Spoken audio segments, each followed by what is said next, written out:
I, Good morning. I'm so excited to be here. I hope you are too. So I've been told to start right on time, and Anjali Kronheim, our lead organizer, when she says start on time, she really means it. So I'm going to go ahead and get started. My name is Mary-Beth Fielder, and I'm here to welcome you to a 28th Amendment conference, legal issues, remedies, and strategies to get the money out of politics. Yay! And I want to tell you a little bit today about how this conference came about and what we hope to accomplish today. As many of you know, last year Los Angeles became the first major city in the United States to pass a resolution calling on Congress to amend the Constitution to end all corporate constitutional rights, to establish that only living human beings are entitled to constitutional rights, and that we have a right to regulate campaign finance. Yay. In other words, to say that corporations aren't people and money's not speech.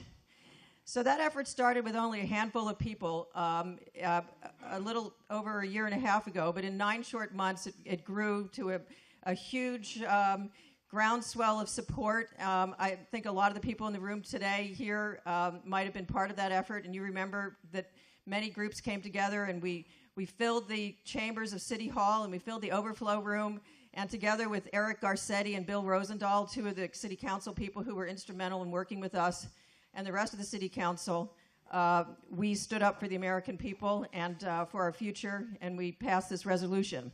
So since then, 11 states are on record for an amendment, and more than 400 cities and towns have gone on record calling for a constitutional amendment. And even our newly elected president said that this has to happen, that we've got to get this done. But there are also some wrinkles to iron out, and despite the desire for everyone to get on the same page, there are different ideas about how best to approach legislative and constitutional solutions. And I think these are very important to think through, so that's a lot of what we're going to be doing today. And also, just to put it into some context, I think some of these differences arise out of the fact that there are 2 long-standing reform movements with slightly different goals that have intersected around the Citizens United Supreme Court decision. The first is the narrative of how corporations have usurped human rights, and the second is the story of campaign finance reform and the effort to limit undue influence of money on politics. And both these movements see overturning Citizens United as part of the solution, but both also envision changes that are far larger than simply turning the clock back to January 20th, 2010. So that's part of the challenge here, is finding an amendment and that really satisfies both those reform urges. And today we're going to be exploring these varying perspectives, and we're going to get also, I think, a real education in the process. And just to keep you on your toes, towards the end of the day, we're going to have breakout groups. And we have a series of questions that we're going to just talk through and see how our perspectives have changed over the day. I think many of you, there was a series of 4 or 5 questions that you answered at the beginning of the day, so we're going to see how those shift, and we're going to discuss additional questions as well that are related to the topics that are going to be discussed. So pay attention, because you are in a law school and you will be tested. So we don't expect that we're going to come out of today with any definitive conclusions, but we do hope that by bringing together all of these wonderful experts with all of you wonderful activists, that we'll gain a greater sense of understanding, and that together we will figure out the best way forward. But before we get started, I also do want to tell you a little bit about our new Money Out Voters In Coalition. There are many groups who work together on the City Council resolution effort, and afterwards we decided that it made sense for us to continue our work. And so this conference is our first joint effort, and I think from the look of it, we've done a pretty good job. So I hope you'll feel that way at the end of the day as well. We also have some wonderful organizations which came on board as conference co-sponsors. You can see their logos on the back of the program, but there are a few individuals that I want to single out for special thanks. And first, we have the amazing Anjali Kronheim.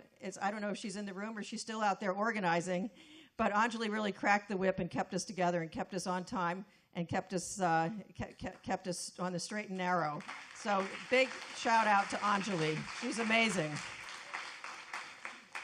And next, I want to thank Lisa Graves from the Center for Media and Democracy.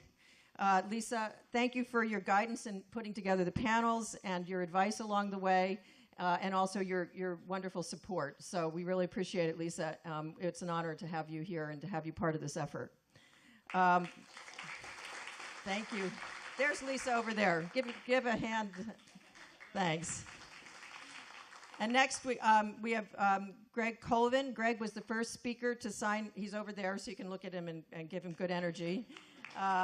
He was the first speaker to sign on to the conference, and Greg was instrumental in putting together our first panel and all of the, I think there's 6 or 7 panelists, and thinking that through. And Greg also wrote an article last year kind of delineating the different issues that needed to be resolved as we moved forward in terms of an amendment. And that article really, in many ways, was part of the intellectual inspiration for today. So Greg also worked to put together the straw poll questions, and so we really are so grateful and that we had him helping us, and that we were also able to further his ambition, which was to have a kind of higher level discussion of the deeper issues, and to include the public in that as well. So thank you, Greg. And finally, I want to thank Kathy Mayorkas and the entire team at UCLA. I mean, they've just been amazing. Kathy is just so on top of it and just so incredibly nice to work with. And she said it, so I can say it. She referred to herself as having a type A personality, and I really appreciate that type A personality because I don't have one. I have it in certain respects, but not that organizational respect. So thank you, Kathy. You really, it was just fantastic. So I think it's going to be quite a day. I hope you come out informed, energized, and ready to take action.